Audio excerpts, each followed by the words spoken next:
যে এই পুরো দুনিয়াটা হচ্ছে অভিনয়ের মঞ্চ। কথা সাহিত্যিক তিনি বলছেন তার মতো করে এই পুরো দুনিয়াটাই অভিনয়ের মঞ্চ, আর আমরা সবাই নিজ নিজ জায়গায় অন্যের সাথে অভিনয় করছি। কোনো কোনো ক্ষেত্রে আমরা নিজেরা নিজেদের সাথে অভিনয় করছি। তিনি বলছিলেন আমরা সবাই অভিনেতা, আর সবচেয়ে বড় অভিনেতা হচ্ছে পলিটিশিয়ানরা, কারণ তাদেরকে অনেক বড় মঞ্চে অভিনয় করতে হয়। এটা আমার কথা না, হুমায়ুন আহমেদের কথা, পড়ে দেখ। তো আল্লাহ পাক পাঠিয়েছেন তার ইবাদত করতে, আর এই বস্তুবাদী জগৎ আমাদেরকে ভুলিয়ে দিল কিভাবে? কয়েকটা প্রলোভন দিল। প্রথম প্রলোভন হচ্ছে টাকা, তারপরে জীবনে কি করবো প্রতিষ্ঠিত হওয়ার চিন্তা, তারপরে চাই চাই আরও চাই এই একটা আকীদা দর্শন, তারপরে আমার স্ত্রী সন্তান আহাল পরিবারের কি হবে, আর আরেকটা দর্শন আছে, এটাকে বলে চারবাক দর্শন। এবং দুঃখের সাথে বলতে হয় আমাদের রবীন্দ্রনাথ ঠাকুর কিন্তু এই দর্শনের মানুষ ছিলেন। চারবাক কিরকম? তার কবিতা পড়লে দেখবেন লিখে আছে, দুহাতে যা পাও হাত পেতে নাও, দুহাতে যা পাও হাত পেতে নাও, বাকির খাতা শূন্য থাক, বাকির খাতা শূন্য থাক। ঠিক চারবাক দর্শন, এটা ফিলোসফি পড়েছেন, এখানে অনেক টিচারও আছেন আমি জানি, তারা এই কথাগুলো বুঝবেন। চারবাক দর্শন কেমন? ঋণ করে ঘি খাও, ঋণ করে ঘি খাও, যতদিন বাঁচবে সুখে বাঁচবে, এটা হলো চারবাক দর্শন। তো দুহাতে চাপাও হাত পেতে নাও, বাকির খাতা শূন্য থাক, মিল আছে না? ঋণ করে হলেও ঘি খান, যেভাবে হোক ঘি খান আপনার, মানে ঋণ করে হলেও ঘি খান, যতদিন বাঁচবেন সুখে বাঁচবেন। তাহলে এই দর্শনগুলো বস্তুবাদী না? বুঝতে পারছেন কিনা? ম্যাটেরিয়ালিজম, বস্তুবাদিতা, মানে আপনি চোখের সামনে যা দেখছেন এই দুনিয়া, যেভাবে হোক অর্জন করে নেন, বাকির খাতা শূন্য থাক। ইসলামিক কনসেপ্ট এর টোটাল ডিফারেন্ট কনসেপ্ট। ইসলামের ঈমান, আকীদা, ইসলাম, পরকাল, মুহাম্মদ সাল্লাল্লাহু আলাইহি ওয়াসাল্লামের আদর্শ সম্পূর্ণ ডিফারেন্ট। আমরা বলি কি, এই দুনিয়াতে আমরা মুসাফির, দুনিয়াতে আমরা কি মুসাফির, কে কতদিন থাকবো কোনো ঠিক নাই। নবীজি বলছেন, হে আব্দুল্লাহ বিন ওমর, তুমি দুনিয়াতে মুসাফিরের মতো থাকো, সকালবেলা উঠলে সন্ধ্যার অপেক্ষা করো না, সন্ধ্যাবেলা হলে সকালের অপেক্ষা। দর্শনের মধ্যে কত পার্থক্য না, আকাশ পাতাল পার্থক্য না? এখন যদি এই বস্তুবাদী দর্শন দিয়ে আপনি চলাফেরা করেন, তাহলে তো আপনার লাইফের অ্যাম্বিশন হবে একটা ফ্ল্যাট, আর ওটা এনি হাও আপনাকে অ্যাচিভ করতে হবে, legal way or illegal way, আপনাকে অ্যাচিভ করতেই হবে, অ্যাচিভ করতেই হবে, যেহেতু আপনার মোটিভটা হচ্ছে ম্যাটেরিয়ালিজম, বস্তুবাদিতা। আর নবী সাল্লাল্লাহু আলাইহি ওয়াসাল্লাম কি বলছেন? সকালে ঘুম থেকে উঠলে সন্ধ্যার অপেক্ষা করো না, সন্ধ্যাবেলায় থাকলে সকালের অপেক্ষা করো। তুমি দুনিয়াতে মুসাফিরের মতো থাকো, তোমার যতটুকুতে দুনিয়া চলে যায় এতটুকুতে সন্তুষ্ট থাকো। নবীজি আরো বলছেন, তুমি কখনো উপরের দিকে চোখ দিয়ে হেঁটো না, রাস্তায় যখন হাঁটবে উপরের দিকে দেখো না। লা তানজুরু ইলা মান হুয়া আসফালা মিনকুম, যারা তোমাদের উপরে আছে ওদের দিকে দেখো না, বরং তুমি দেখো যে তোমার নিচে কারা আছে। আবার বলছি, নবীজি বলছেন, তোমরা হাঁটবে যখন রাস্তায় চলাফেরা করবে, তোমাদের উপরের দিকে দেখবে না তোমাদের উপরে কারা আছে, অলওয়েজ দেখবা তোমাদের নিচে কারা আছে, তোমাদের চেয়ে খারাপ কারা আছে। এক ভাইকে আপনি দেখবেন আপনি সুস্থ, তার হাত নাই। আরেক ভাইকে দেখবেন আপনি সুস্থ, তার চোখ নাই। এক ভাইয়ের পা প্যারালাইজড হয়ে গেছে, এক ভাইয়ের বডি প্যারালাইজড, একজন হার্টের রোগী, একজন ডায়াবেটিসের রোগী। আপনি সুস্থ আছেন, অথচ ওই ব্যক্তির অনেক টাকা পয়সা আছে, আপনার নাই। এখানে কে ধনী বলেন দেখি, আপনি না সে? আপনার সুস্থতা আছে। আরেক ভাইয়ের অনেক বড় বড় ফ্ল্যাটস, কিন্তু আপনার এতটুকু নাই, ছোট্ট একটা বাসা। আপনার কষ্ট লাগে, আমারও যদি এমন হতো। ওই বাসায় গিয়ে দেখলেন যে ইন্টারনালি সে ব্যক্তি সুখে নাই, তার পরিবারে অশান্তি, হৃদ্যতা, ভালোবাসার বন্ধন নাই, আপনার পরিবারে আছে। একটা রিক্সাওয়ালা সারাদিন রিক্সা চালিয়ে 500-1000 টাকা আর্ন করে বাসায় চলে গেল, গিয়ে মাশাআল্লাহ আলু ভর্তা, ডিম ভাজা, ডাল দিয়ে ভাত খাচ্ছে, সুখে আছে, দিব্যি বউয়ের সাথে গল্প করছে, চাঁদ দেখছে। আর সেই তো কবে আপনি ওয়াইফ কিনে চাঁদ দেখেছেন ঠিক নাই। আপনি টাকা অর্জন করার নেশায় বছরের পর বছর স্ত্রী থেকে দূরে আছে, দেখারই সৌভাগ্য হয়। আসলে সুখ কাকে বলে? সুখটা কি জিনিস? ঢাকাবাসীকে সুখ বোঝানো দরকার। সুখটা কি জিনিস? সুখটা হচ্ছে ইন্টারনাল পিস। যখন আপনি বা আমি নিজেকেও বলছি, যখন আমরা আল্লাহকে পাবো, আল্লাহ পাকের ইবাদতের মধ্য দিয়ে, রাসূলের সুন্নতের মধ্য দিয়ে অল্পে তুষ্ট থাকতে পারবো, যা আছে এতে শুকরিয়া আদায় করবো, আপনার হচ্ছে সুখী মানুষ দুনিয়াতে কেউ নাই দুনিয়া। কিন্তু বস্তুবাদিতা আপনাকে এই আকীদা আদর্শ থেকে সম্পূর্ণ ডিমোটিভেট করে দিবে। আপনাকে খালি চাই আরো চাই, ওই যে দু হাতে যা পাও হাত পেতে নাও, বাকির খাতা শূন্য থাকার। আমাদের দর্শন দুহাতে যাবো হাত পেতে নাও না, বরং দুনিয়াতে যতটুকু পাও এতটুকুতে সন্তুষ্ট থাকো, বাকির খাতা শূন্য থাক না, বাকির খাতা পূর্ণ হোক। মানে পরকালটা বাকির খাতা না, পরকালের বাকির খাতাটা পূর্ণ হোক। প্রয়োজনে দুনিয়ার সব চলে যায় যাক, প্রয়োজনে দুনিয়ার সব যদি চলেও যায় যাক, তারপরে বাকির খাতা কি হোক, পূর্ণ হোক। এটাই আল্লাহ রাব্বুল আলামিন সূরা আ'লার মধ্যে বলছেন, বাল তুসিরুনাল হায়াতাদ দুনিয়া, তোমরা এই দুনিয়ার জীবনটাকেই প্রাধান্য দিও না, ওয়াল আখিরাতু খায়রুন ওয়া আবকা, কিন্তু আখিরাত হচ্ছে সবচেয়ে উত্তম এবং চিরস্থায়ী। প্রিয় ভাই এবং বোনেরা যারা আলোচনা শুনছেন, আজকে আমাদের প্রথম সবক হওয়া উচিত দুনিয়ার নেশায় আমরা না পড়ি। আল্লাহ পাক আমাদেরকে তৌফিক দান। এর মানে এই না আমরা দুনিয়ার প্রোগ্রেসে যাব না, অবশ্যই যাব, আমরা অবশ্যই যাব। পুরো নেশন জাতিগতভাবেই আমাদেরকে এই ওয়ার্ল্ডের সমকক্ষ তো হতে হবে, হবে কি না? আমরা কি ওয়ার্ল্ডের সমকক্ষ হতে পেরেছে? আপনাদের কি মনে হয় যে মিলস, ইন্ডাস্ট্রিজ, ফ্যাক্টরিজ, সেতু, ফ্লাইওভার এগুলো করলেই মনে হয় যে ওয়ার্ল্ডের সমকক্ষ হওয়া যায়? প্রত্যেক জনগণ ভিতর থেকে সুখী কিনা, তাদের অন্ন, বস্ত্র, চিকিৎসা, শিক্ষা, বাসস্থান, এই যে মৌলিক চাহিদা, বেকারত্ব ঘোচানো, তিন বেলা খেয়ে পরে বাঁচা, জীবনের অধিকার, জীবনের অধিকার, সিকিউরিটি, এই জিনিসগুলো আমাদের নিশ্চিত হচ্ছে কিনা, এটা হচ্ছে আপনার উন্নতির মানদণ্ড। উন্নতির মানদণ্ড কি? আমরা এখন যেখানে আছি না, 1776 সালে অ্যাডাম স্মিথ তার চেয়ে আগের জায়গায় ছিল। 1776 সালে অ্যাডাম স্মিথ একটা বই লিখেছেন, তার নাম হচ্ছে যে দ্য ওয়েলথ অফ নেশন, এই কিভাবে একটা রাষ্ট্রের ওয়েলথ ফাংশন করে। ওই 1776 সালে তিনি যে চিন্তাগুলো করেছেন, এখন পর্যন্ত আমরা সেই চিন্তা বাস্তবায়ন করতে পারি নাই। 1776 সালের চিন্তা, কিন্তু ওই চিন্তা বাস্তবায়ন করেছে পশ্চিমারা। পশ্চিমা সভ্যতা যেটা আপনি দেখছেন দাঁড়িয়ে আছে, এই একটা বইয়ের উপর দাঁড়িয়ে আছে। যেমন একটা এক্সাম্পল দিই, আলোচনাটা কঠিন হয়ে যাবে, অন্যদিকে যাব। আমরা মনে করি যে অর্থনীতি আমরা নিয়ন্ত্রণ করব, ঠিক আছে, অর্থনীতির পুরো বিষয়গুলো আমরা নিয়ন্ত্রণ করে আমরা সমৃদ্ধি নিয়ে আসবো। আসলে বিষয়টা কি জানেন? অর্থনীতির নিজের একটা ফ্লো আছে, ও নিজেই নিজেকে নিয়ন্ত্রণ করে, এবং তার উপর একটা ইনভিজিবল হ্যান্ড থাকে, অদৃশ্য হাত, যেটা আমরা বলি আল্লাহ রাব্বুল আলামিন। আল্লাহ রাব্বুল আলামিন এই পুরো অর্থনীতিকে নিয়ন্ত্রণ করে। আমরা যখন সেটাকে ইন্টারফেয়ার করতে যাব, তখন ইকোনমি কলাপস করে যাবে। এই যে করছে কলাপস। আরো ব্যাপার আছে, শুধু ব্যবসা, অর্থনীতি, এক্সপোর্ট ইম্পোর্ট, এগুলোকে তিনি জাতির মানদণ্ড বলতেন না। তিনি বলতেন যতক্ষণ পর্যন্ত জাতির প্রত্যেক ব্যক্তির মধ্যে এথিক্স না আসবে, নীতি যতক্ষণ পর্যন্ত না আসবে, আপনি করাপশন থামাতে পারবেন না। তাই হয়েছে না?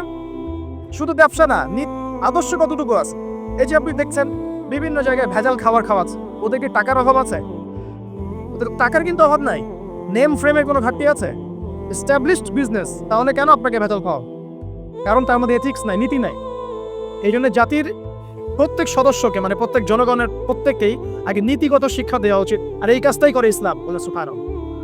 এই এথিক্স এবং নীতি শেখাকে ইসলাম। ইসলামের চেয়ে সার্বজনীনভাবে এবং যুগোপযোগীভাবে কেউই এথিক্স শেখাতে পারবে না।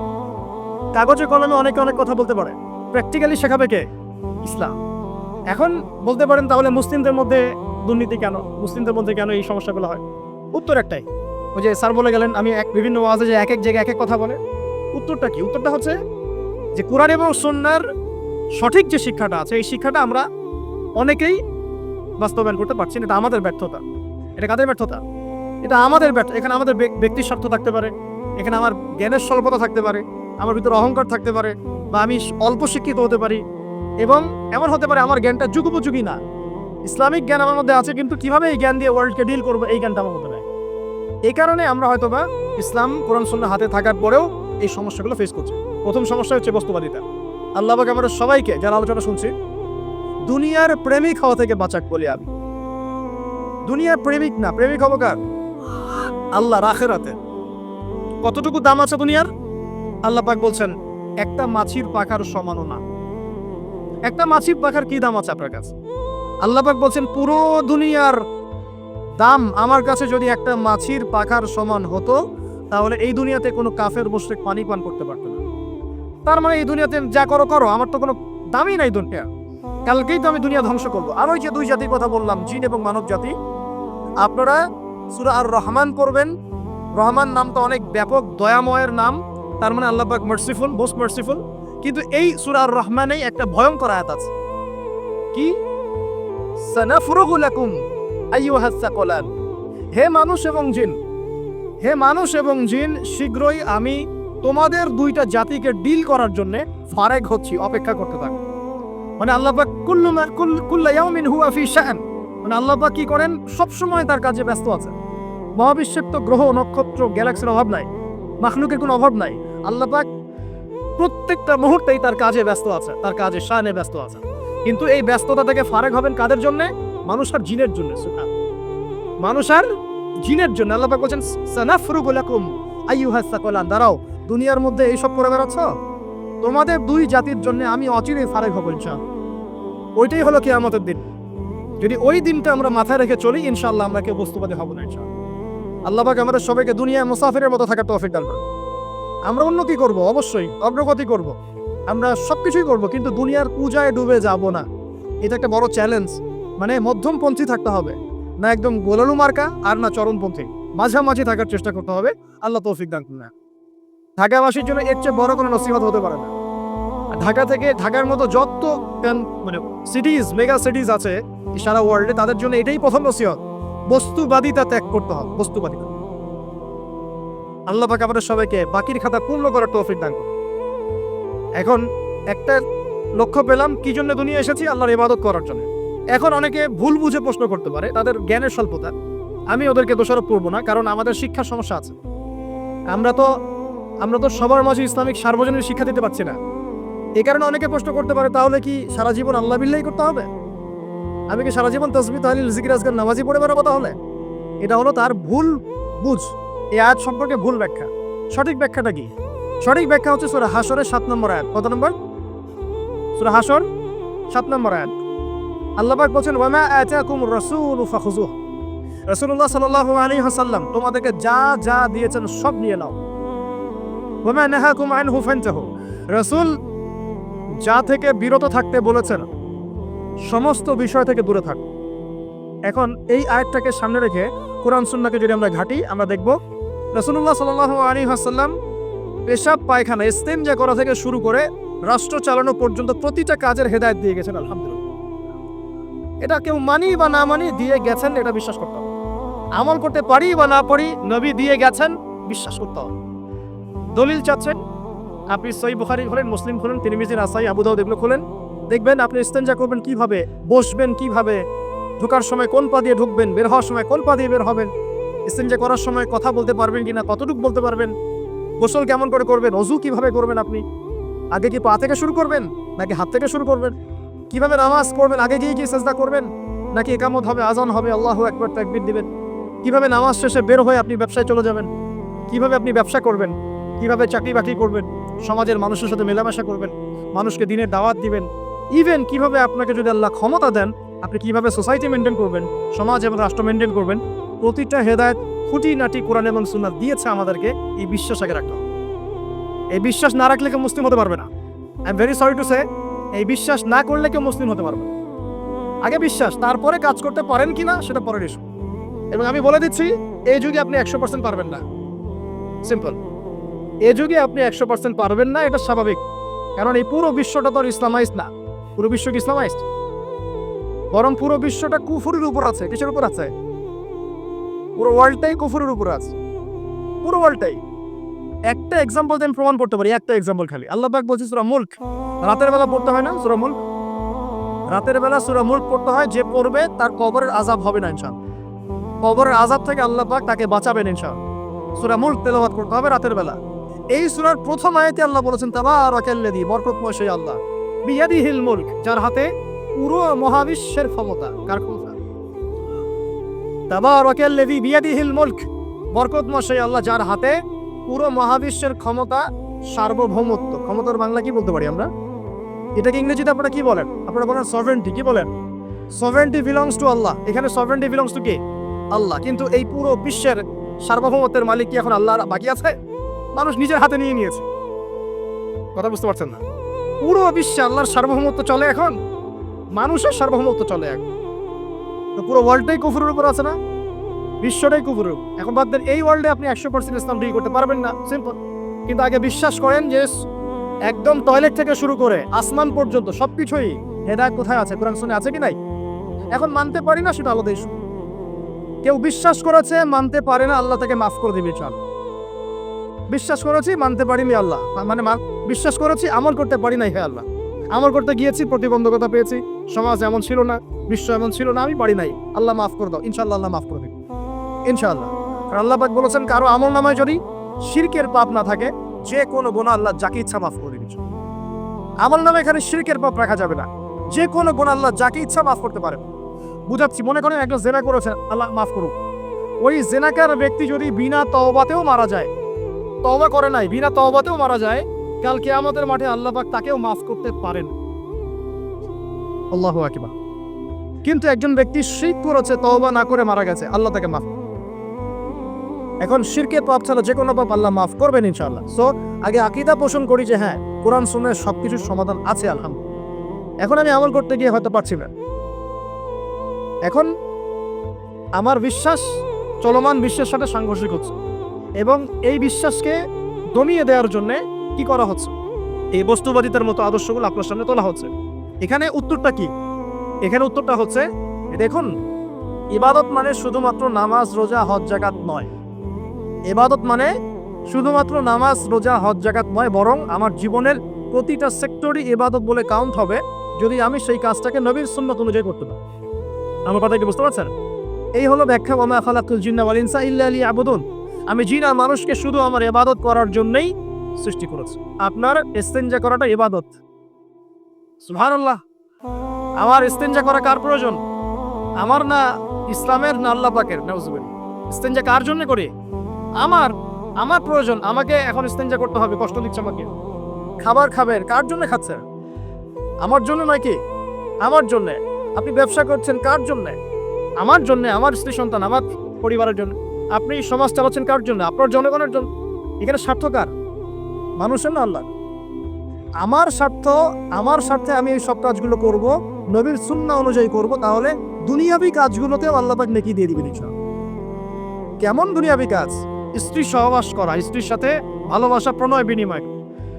আপনি স্ত্রীর দিকে তাকিয়েছেন, নেকি হয়েছে। স্ত্রীর হাতটা ধরেছেন, নেকি হয়েছে। স্ত্রীকে আদর করেছেন, নেকি হয়েছে। তার মুখের মধ্যে ভাত তুলে দিয়েছেন, নেকি হয়েছে। আপনার ছেলেকে আদর করে কোলে নিয়েছেন, নেকি হয়েছে। মা ছেলেকে দুধ পান করাচ্ছে, নেকি হচ্ছে। আপনি ভাইকে 5টা টাকা দিয়ে সহযোগিতা করলেন, নেকি হচ্ছে। একজন এসে বসতে পারছে না, জায়গা ছেড়ে দিলেন, নেকি হচ্ছে। ইভেন রাস্তায় হাঁটছেন, এক মুসলিম ভাইয়ের সাথে সাক্ষাৎ হলো, সালাম দিলেন, মুচকি হাসি দিলেন, নেকি হয়ে গেল। তাহলে আমরা কিভাবে বলতে পারি যে ইসলাম কি শুধু নামাজ, রোজা, হজ, যাকাতেই স্বীকৃতি দেয়? এগুলো করতে দুনিয়াতে আসছি, নাকি সব কাজই ইবাদত? আমার আলোচনা কি কঠিন হয়ে যাচ্ছে? আমাদের জীবনের প্রতিটা কাজই ইবাদত, যদি সেটা রাসূল সাল্লাল্লাহু আলাইহি ওয়াসাল্লামের সুন্নাহর মতো করা হয়। 3টা জিনিস খেয়াল রাখতে হবে। কয়টা জিনিস ভাই? এক, সেই ইবাদত হতে হবে আল্লাহর সন্তুষ্টির জন্য। এই যে আমি স্ত্রীর মুখে ভাত তুলে দিচ্ছি, তার কাছ থেকে কিছু পাওয়ার আশায় নয়, আমি দিচ্ছি আল্লাহর সন্তুষ্টির জন্য। আমি যে একজন মুসলিম ভাইকে হাসি মুখে সাক্ষাৎ করলাম, ও আমাকে ভালো বলবে, পরে আমাকে হেল্প করবে, এমন এই জন্য নয়, আল্লাহ পাক সন্তুষ্ট হবেন তাই। আমি নামাজে দাঁড়িয়েছি, লোকে আমাকে ভালো বলবে এই জন্য দাঁড়াই নাই। দাঁড়িয়েছি কেন? যাতে আল্লাহ আমাকে কালকে আমাদের মাঠে বাঁচাবে। আমি দাড়ি ছেড়ে দিয়েছি কেন? মানুষ আমাকে হুজুর বলবে তাই, এই জন্য না, বরং আল্লাহর রাসূলের সুন্নাত জীবিত করেছি, ইনশাআল্লাহ আমি 50 জন শহীদ সাহাবীর নেকি পাবো ইনশাআল্লাহ। কেন আমি টাকনুর নিচে কাপড় পরছি না? কারণ কি মানুষ আমাকে বলবে নতুন ফ্যাশন? না, আমি এই কারণে পড়ছি যাতে রাসূল সাল্লাল্লাহু আলাইহি ওয়াসাল্লাম কালকে আমাদের মাঠে এই সুন্নাহর উপর আমল করার জন্য আমার পক্ষে সুপারিশ করে। আমার ইবাদত, আমার পর্দা, আমার পরিবার, আমার ব্যবসা, আমার অর্থনীতি, আমার পলিটিক্স সবকিছু আল্লাহর জন্য করব। এই একটা হলো মূলনীতি ইবাদত কবুল হওয়ার। 1, 2, সেই আমলটা হতে হবে রাসূলের সুন্নাহ মোতাবেক, অন্য কোনো পদ্ধতিতে নয়। মনে করেন আমি একজন খুব বড় বুজুর্গ হয়ে গেছি, নাউজুবিল্লাহ। আমরা এত বড় বুজুর্গ হয়ে যাই নাই যে টাইটেলগুলো আপনারা দেন, এগুলো কোনো প্রয়োজনও নাই। এখন একজন বড় বুজুর্গ এসে যদি আপনাকে কোনো ইবাদতের পদ্ধতি শিখিয়ে দেয়, এই পদ্ধতিতে ইবাদত করো, অনেক ভালো হবে, কিন্তু ওই পদ্ধতির সাথে রাসূলের এবং সাহাবীদের পদ্ধতির কোনো মিল নাই। মুখরোচক মনে হলো, দেখতে সুন্দর মনে হলো, এবং অনেক মানুষ তা করছে, এরকম দলিল থাকলেও সেই কাজটা করা যাবে। কারণ কি? কারণ সেই কাজটা রাসূল সাল্লাল্লাহু আলাইহি ওয়াসাল্লামের সুন্নাহ মাফিক হয়নি। আল্লাহ রাসূল করেন নাই, সাহাবীরা করেন নাই, বাস আমি করব না। ইমামরাও করেন নাই, পরবর্তী জেনারেশনের কেউই করেন নাই। এখন যত ভালো টাটকা মজা লাগুক, দেখতে সুন্দর লাগুক, বহু মানুষ করছে, এইসব দলিলে ইসলাম টিকবে না। আল্লাহ পাক বোঝার তৌফিক দান করুন। 1 নম্বর শর্ত আল্লাহর সন্তুষ্টির জন্য হতে হবে। 2 নম্বর রাসূলের পদ্ধতিতে হতে হবে। 3 নম্বর খুব ডিফিকাল্ট, 3 নম্বরটা বেশি ডিফিকাল্ট। প্রথম 2টা পার হয়ে গেলেও 3 নম্বরে গিয়ে আমরা আটকে যাচ্ছি আর কি। বলবো, রাগটা করবেন না তাও। 3 নম্বর হচ্ছে রিজিক হালাল হতে হবে।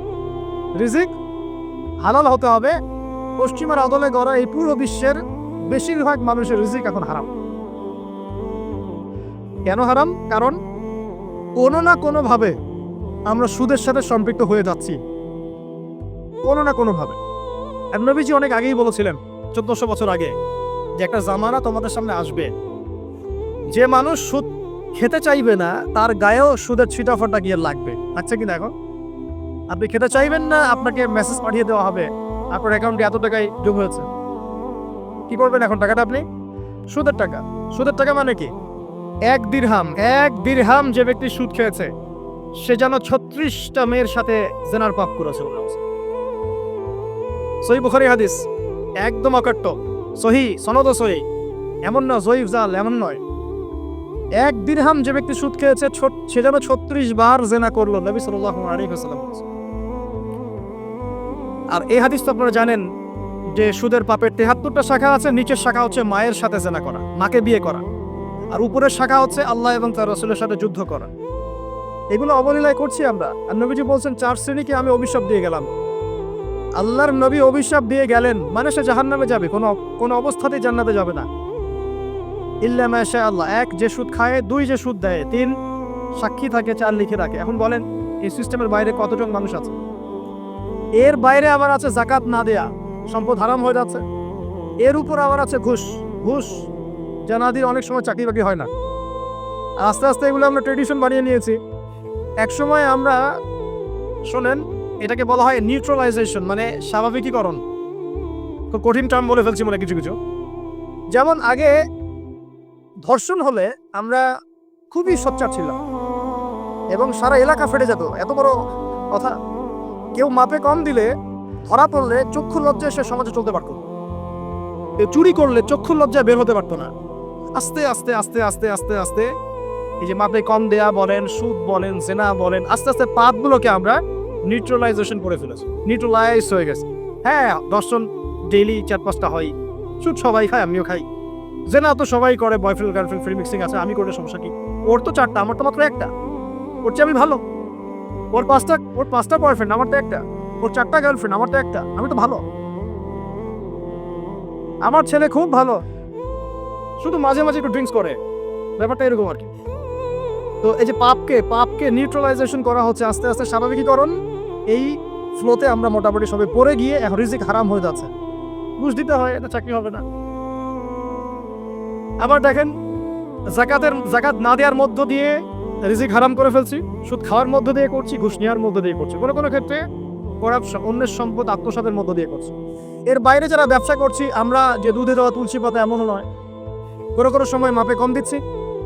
এই যে টাটকা জিনিস বলে ভেজাল খাওয়াচ্ছে, 3 দিনের বাসি তেল দিয়ে ইফতার রান্না করে খাওয়াই দিবে, বলবে একদম টাটকা জিনিস।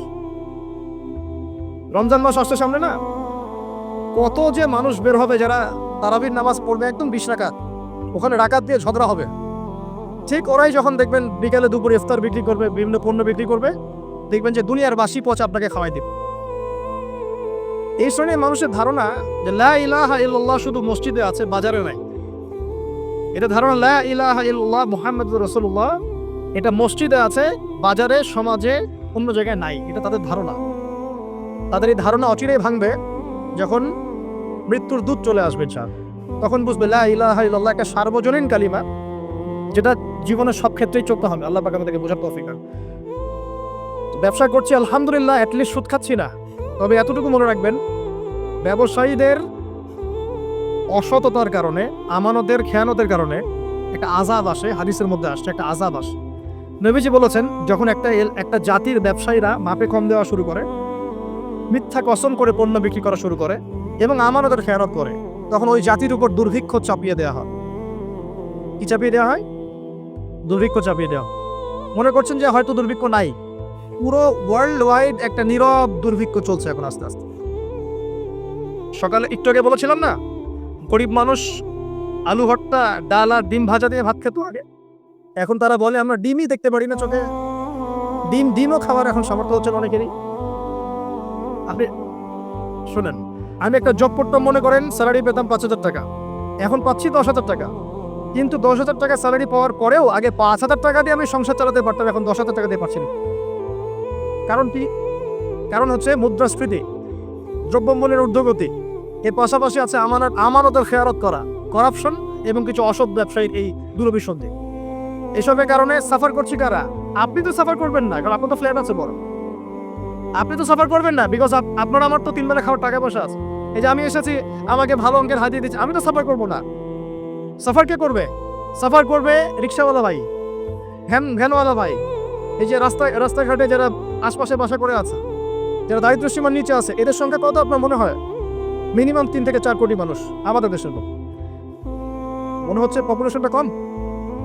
উমর রাদিয়াল্লাহু আনহু বলতেন, আমি ভয় করি যদি আমার অধীনে একটা মেষপালক, মানে যে মেষ চড়ায়, এই মেষপালক এবং তার মেষ যদি না খেয়ে মারা যায়, আমি ভয় করি আল্লাহ কাল কিয়ামতের মাঠে আমাকে দাঁড় করিয়ে বলবেন, হে ওমর, তোমার তত্ত্বাবধানে এই ব্যক্তি না খেয়ে মরল কেন? এগুলো হিস্ট্রি হয়ে গেছে জাদুঘরে। এগুলো কোথায়? যা মিউজিয়ামে, হিস্ট্রি মিউজিয়ামে। কিন্তু এটাই ইসলাম। এখন সলিউশন কি? একটু এই জায়গায় কথা বলে সামনে যাই, একটু মনোযোগ দেন। সলিউশনটা কি? প্রথম কথা হচ্ছে আমাদের সবাইকে আমানতদার হতে হবে ভাই, প্লিজ। যে যার জায়গা থেকে আমানতের পরিচয় দিয়ে আল্লাহ পাক তৌফিক দান করুন। 2 নাম্বার, অল্পে তুষ্ট থাকার চেষ্টা করতে হবে, অল্পে তুষ্ট থাকার চেষ্টা করি, আল্লাহ তৌফিক দান করুন। 3 নাম্বার, কোনো প্রকার সম্পদ অপচয় করা যাবে, কোনো প্রকার সম্পদ না, ব্যক্তিগত না, সোশ্যাল না, আমরা জনগণ, রাষ্ট্রীয় সম্পদ, কোনোভাবেই সম্পদ অপচয় করা যাবে। আমরা প্রচুর অপচয় করি, প্রচুর। আমরা জনগণরাই করি। আমরা কি দুধে দেওয়া তুলসী পাতা মনে করছেন নাকি? জনগণ দুধে দেওয়া তুলসী পাতা মনে করছে? কে বলেছে মাপে কম দিতে? ওকে সরকার ফোর্স করেছে? ও দিল কেন? কে পাপে এখানে? কার দোষ বলেন? আমরা অলওয়েজ আঙ্গুল উপরের দিকে, সবার আগে আঙ্গুল হবে এই দিকে, নিচের দিকে। আমরা যে এই পুরো দুনিয়াটা হচ্ছে অভিনয়ের মঞ্চ। কথা সাহিত্যিক তিনি বলছেন তার মতো করে, এই পুরো দুনিয়াটাই অভিনয়ের মঞ্চ, আর আমরা সবাই নিজ নিজ জায়গায় অন্যের সাথে অভিনয় করছি। কোনো কোনো ক্ষেত্রে আমরা নিজেদের সাথে অভিনয় করছি। তিনি বলছিলেন আমরা সবাই অভিনেতা, আর সবচেয়ে বড় অভিনেতা হচ্ছে পলিটিশিয়ানরা, কারণ তাদেরকে অনেক বড় মঞ্চ অভিনয় করতে হয়। এটা আমার কথা না, হুমায়ুন আহমেদের কথা, পড়ে দেখ। তো আল্লাহ পাক পাঠিয়েছেন তার ইবাদত করতে, আর এই বস্তুবাদী জগৎ আমাদেরকে ভুলিয়ে দিল কিভাবে? কয়েকটা প্রলোভন দিল। প্রথম প্রলোভন হচ্ছে টাকা, তারপরে জীবনে কি করব, প্রতিষ্ঠিত হওয়ার চিন্তা, তারপরে চাই আরো চাই, এই একটা আকীদা দর্শন, তারপরে আমার স্ত্রী সন্তান আহাল পরিবারের কি হবে, আর আরেকটা দর্শন আছে, এটাকে বলে 4 ভাগ দর্শন। এবং দুঃখের সাথে বলতে হয়, আমাদের রবীন্দ্রনাথ ঠাকুর কিন্তু এই দর্শনের মানুষ ছিলেন। 4 ভাগ কিরকম? তার কবিতা পড়লে দেখবেন লিখে আছে, 2 হাতে যা পাও হাত পেতে নাও, 2 হাতে যা পাও হাত পেতে নাও, বাকির খাতা শূন্য থাক, বাকির খাতা শূন্য থাক। ঠিক 4 ভাগ দর্শন। এটা ফিলোসফি পড়েছেন, এখানে অনেক টিচারও আছেন আমি জানি, তারা এই কথাগুলো বুঝবেন। 4 ভাগ দর্শন কেমন? ঋণ করে ঘি খাও, ঋণ করে ঘি খাও, যতদিন বাঁচবে সুখে বাঁচবে, এটা হলো 4 ভাগ দর্শন। তো 2 হাতে যা পাও হাত পেতে নাও, বাকির খাতা শূন্য থাক, মিল আছে না? ঋণ করে হলো ঘি খান, যেভাবে হোক ঘি খান আপনার, মানে ঋণ করে হলো ঘি খান, যতদিন বাঁচবেন সুখে বাঁচবেন। তাহলে এই দর্শনগুলো বস্তুবাদী না? বুঝতে পারছেন কিনা? ম্যাটেরিয়ালিজম, বস্তুবাদিতা, মানে আপনি চোখের সামনে যা দেখছেন এই দুনিয়া, যেভাবে হোক অর্জন করে নেন, বাকির খাতা শূন্য থাক। ইসলামিক কনসেপ্ট এর টোটাল ডিফারেন্ট কনসেপ্ট। ইসলামের ঈমান, আকীদা, ইসলাম, পরকাল, মুহাম্মদ সাল্লাল্লাহু আলাইহি ওয়াসাল্লামের আদর্শ সম্পূর্ণ ডিফারেন্ট। আমরা বলি কি, এই দুনিয়াতে আমরা মুসাফির, দুনিয়াতে আমরা কি মুসাফির, কে কতদিন থাকবো কোনো ঠিক নাই। নবীজি বলেন, হে আব্দুল্লাহ বিন ওমর, তুমি দুনিয়াতে মুসাফিরের মতো থাকো, সকালবেলা উঠলে সন্ধ্যার অপেক্ষা করো না, সন্ধ্যাবেলা হলে সকালের অপেক্ষা। দর্শনের মধ্যে কত পার্থক্য না? আকাশ পাতাল পার্থক্য না? এখন যদি এই বস্তুবাদী দর্শন দিয়ে আপনি চলাফেরা করেন, তাহলে তো আপনার লাইফের অ্যাম্বিশন হবে একটা ফ্ল্যাট, আর ওটা এনিহাও আপনাকে অ্যাচিভ করতে হবে, legal way or illegal way, আপনাকে অ্যাচিভ করতেই হবে, যেহেতু আপনার মোটিভটা হচ্ছে মেটেরিয়ালিজম, বস্তুবাদিতা। আর নবী সাল্লাল্লাহু আলাইহি ওয়াসাল্লাম কি বলছেন? সকালে ঘুম থেকে উঠলে সন্ধ্যার অপেক্ষা করো না, সন্ধ্যাবেলায় থাকলে সকালের অপেক্ষা করো না।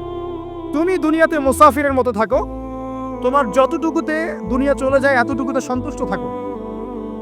নবীজি আরো বলছেন, তুমি কখনো উপরের দিকে চোখ দিয়ে হেঁটো না, রাস্তায় যখন হাঁটবে উপরের দিকে দেখো না। লা তানজুরু ইলা মান হুয়া আসফালা মিনকুম, যারা তোমাদের উপরে আছে ওদের দিকে দেখো না, বরং তুমি দেখো যে তোমার নিচে কারা আছে। আবার বলছি, নবীজি বলছেন, তোমরা হাঁটবে যখন রাস্তায় চলাফেরা করবে তোমাদের উপরের দিকে দেখবে না, যে তোমাদের উপরে কারা আছে। অলওয়েজ দেখবা তোমাদের নিচে কারা আছে, তোমাদের চেয়ে খারাপ কারা আছে। এক ভাইকে আপনি দেখবেন আপনি সুস্থ, তার হাত নাই। আরেক ভাইকে দেখবেন আপনি সুস্থ, তার চোখ নাই। এক ভাইয়ের পা প্যারালাইজড হয়ে গেছে, এক ভাইয়ের বডি প্যারালাইজড, একজন হার্টের রোগী, একজন ডায়াবেটিসের রোগী। আপনি সুস্থ আছেন, অথচ ওই ব্যক্তির অনেক টাকা পয়সা আছে, আপনার নাই। এখানে কে ধনী বলেন দেখি, আপনি না সে? আপনার সুস্থতা আছে। আরেক ভাইয়ের অনেক বড় বড় ফ্ল্যাটস, কিন্তু আপনার এতটুকু নাই, ছোট্ট একটা বাসা। আপনার কষ্ট লাগে, আমারও যদি এমন হতো। ওই বাসায় গিয়ে দেখলেন যে ইন্টারনালি সে ব্যক্তি সুখে নাই, তার পরিবারে অশান্তি, হৃদ্যতা, ভালোবাসার বন্ধন নাই, আপনার পরিবারে আছে। একটা রিক্সাওয়ালা সারাদিন রিক্সা চালিয়ে 400-500-1000 টাকা আর্ন করে বাসায় চলে গেল, গিয়ে মাশাআল্লাহ আলু ভর্তা, ডিম ভাজা, ডাল দিয়ে ভাত খাচ্ছে, সুখে আছে, দিব্যি বউয়ের সাথে গল্প করছে, চাঁদ দেখছে।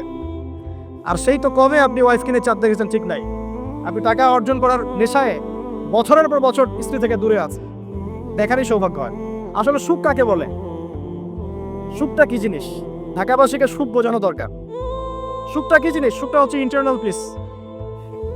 যখন আপনি বা আমি নিজেকেও বলছি, যখন আমরা আল্লাহকে পাবো, আল্লাহ পাকের ইবাদতের মধ্য দিয়ে, রাসূলের সুন্নতের মধ্য দিয়ে অল্পে তুষ্ট থাকতে পারবো, যা আছে এতে শুকরিয়া আদায় করবো, আপনার হচ্ছে সুখী মানুষ দুনিয়াতে কেউ নাই দুনিয়া। কিন্তু বস্তুবাদিতা আপনাকে এই আকীদা আদর্শ থেকে সম্পূর্ণ ডিমোটিভেট করে দিই। আপনাকে খালি চাই আরো চাই। ওই যে দু হাতে চাপাও, হাত পেতে নাও, বাকির খাতা শূন্য থাক। আর আমাদের দর্শন, দু হাতে চাপাও, হাত পেতে নাও না, বরং দুনিয়াতে যতটুকু পাও এতটুকুতে সন্তুষ্ট থাকো, বাকির খাতা শূন্য থাক না, বাকির খাতা পূর্ণ হোক। মানে পরকালটা বাকির খাতা না, পরকালের বাকির খাতাটা পূর্ণ হোক। প্রয়োজনে দুনিয়ার সব চলে যায় যাক, প্রয়োজনে দুনিয়ার সব যদি চলেও যায় যাক, তারপরে বাকির খাতা কি হোক? পূর্ণ হোক।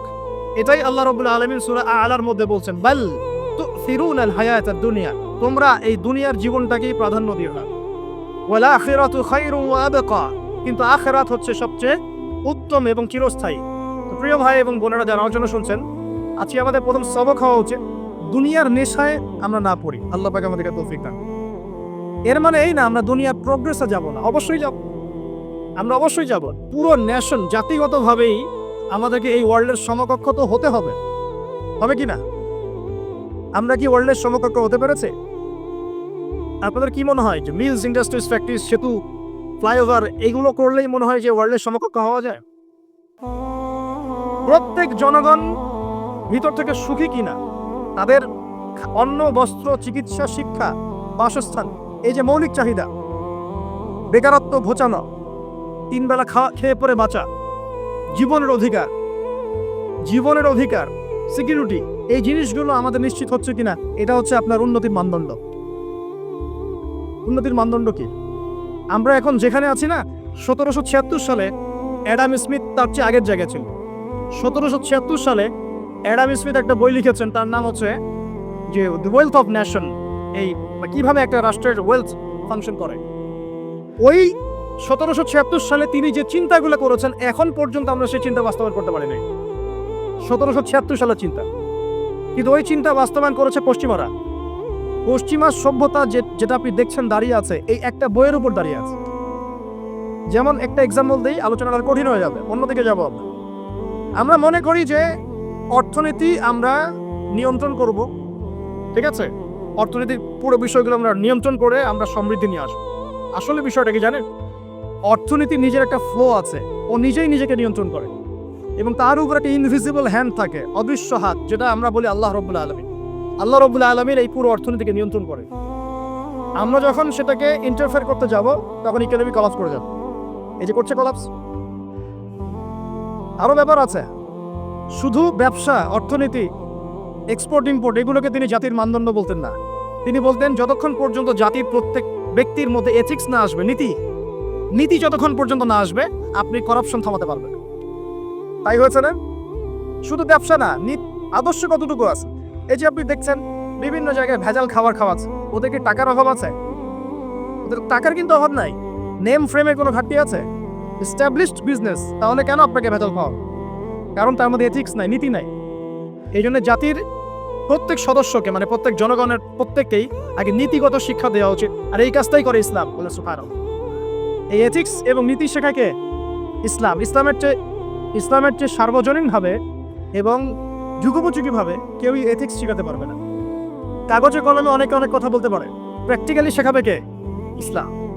এখন বলতে পারেন তাহলে মুসলিমদের মধ্যে দুর্নীতি কেন, মুসলিমদের মধ্যে কেন এই সমস্যাগুলো হয়? উত্তর একটাই।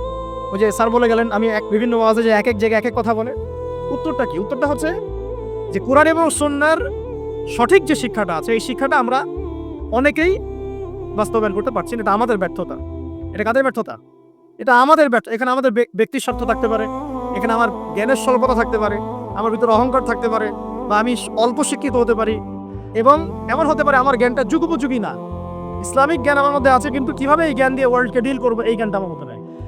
এই কারণে আমরা হয়তোবা ইসলাম, কোরআন সুন্নাহ হাতে থাকার পরেও এই সমস্যাগুলো ফেস করছি। প্রথম সমস্যা হচ্ছে বস্তুবাদিতা। আল্লাহ পাক আমাদের সবাইকে, যারা আলোচনা শুনছি, দুনিয়ার প্রেমিক হওয়া থেকে বাঁচাক বলি আমি। দুনিয়ার প্রেমিক না, প্রেমিক হবো কার? আল্লাহর, আখিরাতে। কতটুকু দাম আছে দুনিয়ার? আল্লাহ পাক বলছেন একটা মাছির পাখার সমানও না। একটা মাছির পাখার কি দাম আছে আপনার কাছে?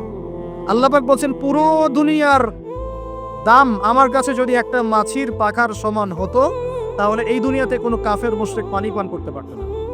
তার মানে এই দুনিয়াতে যা করো করো, আমার তো কোনো দামই নাই দুনিয়া। কালকেই তো আমি দুনিয়া ধ্বংস করবো। আর ওই যে দুই জাতির কথা বললাম, জিন এবং মানব জাতি, আপনারা সূরা আর রহমান পড়বেন। রহমান নামটা অনেক ব্যাপক, দয়াময়ের নাম। তার মানে আল্লাহ পাক মার্সিফুল, মোস্ট মার্সিফুল। কিন্তু এই সূরা আর রহমানেই একটা ভয়ঙ্কর আয়াত আছে। কি? সানাফরুগু লাকুম আইয়ুহাস সাকলান। হে মানুষ এবং জিন, হে মানুষ এবং জিন, শীঘ্রই আমি তোমাদের দুইটা জাতিকে ডিল করার জন্য ফারেক হচ্ছি, অপেক্ষা করতে থাক। মানে আল্লাহ পাক কুল্লা ইয়াউমিন হুয়া ফি শাআন, মানে আল্লাহ পাক কি করেন? সব সময় তার কাজে ব্যস্ত আছেন। মহাবিশ্বের তো গ্রহ, নক্ষত্র, গ্যালাক্সির অভাব নাই, মাখলুকের কোনো অভাব নাই। আল্লাহ পাক প্রত্যেকটা মুহূর্তেই তার কাজে ব্যস্ত আছে, তার কাজে শানে ব্যস্ত আছে। কিন্তু এই ব্যস্ততা থেকে ফারেক হবেন কাদের জন্য? মানুষ আর জিনের জন্য। মানুষ আর জিনের জন্য। আল্লাহ পাক বলেন সানাফরুগু লাকুম আইয়ুহাস সাকলান। দাঁড়াও, দুনিয়ার মধ্যে এইসব করে বেড়াচ্ছ, তোমাদের দুই জাতির জন্য আমি অচিরেই ফারেক হব ইনশাআল্লাহ। ওইটাই হলো কিয়ামতের দিন। যদি ওই দিনটা আমরা মাথায় রেখে চলি, ইনশাআল্লাহ আমরা কেউ বস্তুবাদী হব না ইনশাআল্লাহ। আল্লাহ পাক আমাদের সবাইকে দুনিয়ায় মুসাফিরের মতো থাকার তৌফিক দান করুন। আমরা উন্নতি করব, অবশ্যই অগ্রগতি করব, আমরা সবকিছুই করব, কিন্তু দুনিয়ার পূজায় ডুবে যাব না। এটা একটা বড় চ্যালেঞ্জ। মানে মধ্যমপন্থী থাকতে হবে, না একদম গোলালু মার্কা আর না চরমপন্থী, মাঝামাঝি থাকার চেষ্টা করতে হবে। আল্লাহ তৌফিক দান করুন। ঢাকাবাসীর জন্য এর চেয়ে বড় কোনো নসিহত হতে পারে না। ঢাকা থেকে, ঢাকার মতো যত মানে সিটিজ, মেগা সিটিজ আছে সারা ওয়ার্ল্ডে, তাদের জন্য এটাই প্রথম নসিহত, বস্তুবাদিতা ত্যাগ করতে হবে। বস্তুবাদিতা। আল্লাহ পাক আমাদের সবাইকে বাকির খাতা পূর্ণ করার তৌফিক দান করুন। এখন একটা লক্ষ্য পেলাম, কি জন্য দুনিয়া এসেছি? আল্লাহর ইবাদত করার জন্য। এখন অনেকে ভুল বুঝে প্রশ্ন করতে পারে, তাদের জ্ঞানের স্বল্পতা। আমি ওদেরকে দোষারোপ করবো না, কারণ আমাদের শিক্ষার সমস্যা আছে। আমরা তো সবার মাঝে ইসলামিক সার্বজনীন শিক্ষা দিতে পারছি না। এই কারণে অনেকে প্রশ্ন করতে পারে, তাহলে কি সারা জীবন আল্লাহ বিল্লাহি করতে হবে? আমি কি সারা জীবন তাসবিহ, তাহলিল, জিকির, আজকার, নামাজি পড়ে বেড়াবো? তাহলে এটা হলো তার ভুল বুঝ। এই আয়াত সম্পর্কে ভুল ব্যাখ্যা। সঠিক ব্যাখ্যাটা কি? সঠিক ব্যাখ্যা হচ্ছে সূরা হাশরের 7 নম্বর আয়াত। কত নম্বর?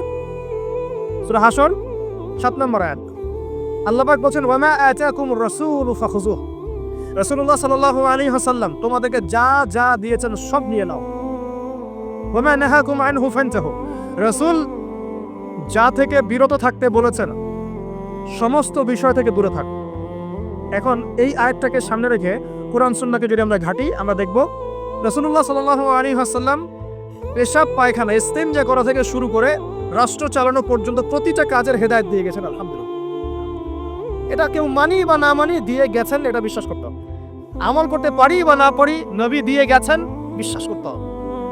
দলিল চাচ্ছেন, আপনি সহিহ বুখারী খোলেন, মুসলিম খোলেন, তিরমিজি, নাসাই, আবু দাউদ এগুলো খোলেন, দেখবেন আপনি ইস্তেঞ্জা করবেন কিভাবে, বসবেন কিভাবে, ঢোকার সময় কোন পা দিয়ে ঢুকবেন, বের হওয়ার সময় কোন পা দিয়ে বের হবেন, ইস্তেঞ্জা করার সময় কথা বলতে পারবেন কিনা, কতটুকু বলতে পারবেন, গোসল কেমন করে করবেন, ওযু কিভাবে করবেন, আপনি আগে কি পা থেকে শুরু করবেন নাকি হাত থেকে শুরু করবেন, কিভাবে নামাজ পড়বেন, আগে গিয়ে কি সিজদা করবেন নাকি ইকামত হবে, আজান হবে, আল্লাহু আকবার তাকবীর দিবেন, কিভাবে নামাজ শেষে বের হয়ে আপনি ব্যবসায় চলে যাবেন, কিভাবে আপনি ব্যবসা করবেন, কিভাবে চাকরি বাকরি করবেন, সমাজের মানুষের সাথে মেলামেশা করবেন, মানুষকে দিনের দাওয়াত দিবেন, ইভেন কিভাবে আপনাকে যদি আল্লাহ ক্ষমতা দেন আপনি কিভাবে সোসাইটি মেনটেন করবেন, সমাজ এবং রাষ্ট্র মেনটেন করবেন, প্রতিটা হেদায়েত খুঁটিনাটি কোরআন এবং সুন্নাহ দিয়েছে আমাদেরকে। এই বিশ্বাস আগে রাখতে হবে। এই বিশ্বাস না রাখলে কেউ মুসলিম হতে পারবে না। I am very sorry to say, এই বিশ্বাস না করলে কেউ মুসলিম হতে পারবে না। আগে বিশ্বাস, তারপরে কাজ করতে পারেন কিনা সেটা পরের ইস্যু। এবং আমি বলে দিচ্ছি, এই যুগে আপনি 100% পারবেন না। সিম্পল, এই যুগে আপনি 100% পারবেন না, এটা স্বাভাবিক। কারণ এই পুরো বিশ্বটা তো ইসলামাইজড না। পুরো বিশ্ব কি ইসলামাইজড? বরং পুরো বিশ্বটা কুফরের উপর আছে। কিসের উপর আছে? পুরো ওয়ার্ল্ডটাই কুফরের উপর আছে, পুরো ওয়ার্ল্ডটাই। একটা এক্সাম্পল দেন, প্রমাণ করতে পারি। একটা এক্সাম্পল খালি, আল্লাহ পাক বলছে সূরা মুলক, রাতের বেলা পড়তে হয় না সূরা মুলক? রাতের বেলা সূরা মুলক পড়তে হয়, যে পড়বে তার কবরের আযাব হবে না ইনশাআল্লাহ। কবরের আযাব থেকে আল্লাহ পাক তাকে বাঁচাবেন ইনশাআল্লাহ। সূরা মুলক তেলাওয়াত করতে হবে রাতের বেলা। এই সূরার প্রথম আয়াতে আল্লাহ বলেছেন তাবারাকাল্লাযী, বরকতময় সেই আল্লাহ, বিয়াদিহিল মুলক, যার হাতে পুরো মহাবিশ্বের ক্ষমতা। কার ক্ষমতা? তাবারাকাল্লাযী বিয়াদিহিল মুলক, বরকতময় সেই আল্লাহ যার হাতে পুরো মহাবিশ্বের ক্ষমতা, সার্বভৌমত্ব। ক্ষমতার বাংলা কি বলতে পারি আমরা? এটাকে ইংরেজিতে আপনারা কি বলেন? আপনারা বলেন সভারেন্টি। কি বলেন? সভারেন্টি বিলংস টু আল্লাহ। এখানে সভারেন্টি বিলংস টু কে? আল্লাহ। কিন্তু এই পুরো বিশ্বের সার্বভৌমত্বের মালিক কি এখন আল্লাহ বাকি আছে? মানুষ নিজের হাতে নিয়ে নিয়েছে। কথা বুঝতে পারছেন না? পুরো বিশ্বে আল্লাহর সার্বভৌমত্ব চলে এখন, মানুষের সার্বভৌমত্ব চলে এখন। তো পুরো ওয়ার্ল্ডটাই কুফরের উপর আছে না? বিশ্বটাই কুফরের। এখন বাদ দেন, এই ওয়ার্ল্ডে আপনি 100% ইসলাম ডিল করতে পারবেন না, সিম্পল। কিন্তু আগে বিশ্বাস করেন যে একদম টয়লেট থেকে শুরু করে আসমান পর্যন্ত সবকিছুই হেদায়েত কোথায় আছে, কোরআন সুন্নাহ আছে কি নাই? এখন মানতে পারি না, সেটা আলাদা ইস্যু। কেউ বিশ্বাস করেছে, মানতে পারে না, আল্লাহ তাকে মাফ করে দিবে ইনশাআল্লাহ। বিশ্বাস করেছি, মানতে পারিনি, আল্লাহ মানে বিশ্বাস করেছি, আমল করতে পারি নাই, হে আল্লাহ আমল করতে গিয়েছি, প্রতিবন্ধকতা পেয়েছি, সমাজ এমন ছিল না, বিশ্ব এমন ছিল না, আমি পারি নাই, আল্লাহ মাফ করে দাও। ইনশাআল্লাহ আল্লাহ মাফ করবে ইনশাআল্লাহ। কারণ আল্লাহ পাক বলেছেন, কারো আমল নামায় যদি শিরকের পাপ না থাকে, যে কোনো গুনাহ আল্লাহ যাকে ইচ্ছা মাফ করে দিবেন। আমল নামে এখানে শিরকের পাপ রাখা যাবে না, যে কোনো গুনাহ আল্লাহ যাকে ইচ্ছা মাফ করতে পারেন। বুঝাচ্ছি, মনে করেন একজন জেনা করেছেন, আল্লাহ মাফ করুন। ওই জেনাকার ব্যক্তি যদি বিনা তওবাতেও মারা যায়, তওবা করে নাই, বিনা তওবাতেও মারা যায়, কাল কিয়ামতের মাঠে আল্লাহ পাক তাকেও মাফ করতে পারেন। আল্লাহু আকবার। কিন্তু একজন ব্যক্তি শিরক করেছে, তওবা না করে মারা গেছে, আল্লাহ তাকে মাফ। এখন শিরকের পাপ ছাড়া যে কোনো পাপ আল্লাহ মাফ করবেন ইনশাআল্লাহ। সো আগে আকীদা পোষণ করি যে হ্যাঁ, কোরআন সুন্নাহর সবকিছুর সমাধান আছে আলহামদুলিল্লাহ। এখন আমি আমল করতে গিয়ে হয়তো পারছি না, এখন আমার বিশ্বাস চলমান বিশ্বের সাথে সাংঘর্ষিক হচ্ছে, এবং এই বিশ্বাসকে দমিয়ে দেওয়ার জন্য কি করা হচ্ছে? এই বস্তুবাদিতার মতো আদর্শগুলো আপনার সামনে তোলা হচ্ছে। এখানে উত্তরটা কি? এখানে উত্তরটা হচ্ছে, দেখুন, ইবাদত মানে শুধুমাত্র নামাজ, রোজা, হজ, যাকাত নয়। ইবাদত মানে শুধুমাত্র নামাজ, রোজা, হজ, যাকাত নয়, বরং আমার জীবনের প্রতিটা সেক্টরই ইবাদত বলে কাউন্ট হবে যদি আমি সেই কাজটাকে নবীর সুন্নাত অনুযায়ী করতে পারি। আমার কথা কি বুঝতে পারছেন? এই হলো ব্যাখ্যা, ওয়া খালাকুল জিন্না ওয়াল ইনসা ইল্লা লিয়াবুদুন। আমি জিন আর মানুষকে শুধু আমার ইবাদত করার জন্যই সৃষ্টি করেছি। আপনার ইস্তেনজা করাটা ইবাদত। সুবহানাল্লাহ। আমার ইস্তেনজা করা কার প্রয়োজন? আমার না, ইসলামের না আল্লাহ পাকের? নাউজুবিল্লাহ। ইস্তেনজা কার জন্য করি? আমার প্রয়োজন। আমাকে এখন ইস্তেনজা করতে হবে, কষ্ট দিচ্ছে আমাকে। খাবার খাবেন, কার জন্য খাচ্ছেন? আমার জন্য নয় কি? আমার জন্য। আপনি ব্যবসা করছেন, কার জন্য? আমার জন্য, আমার স্ত্রী সন্তান, আমার পরিবারের জন্য।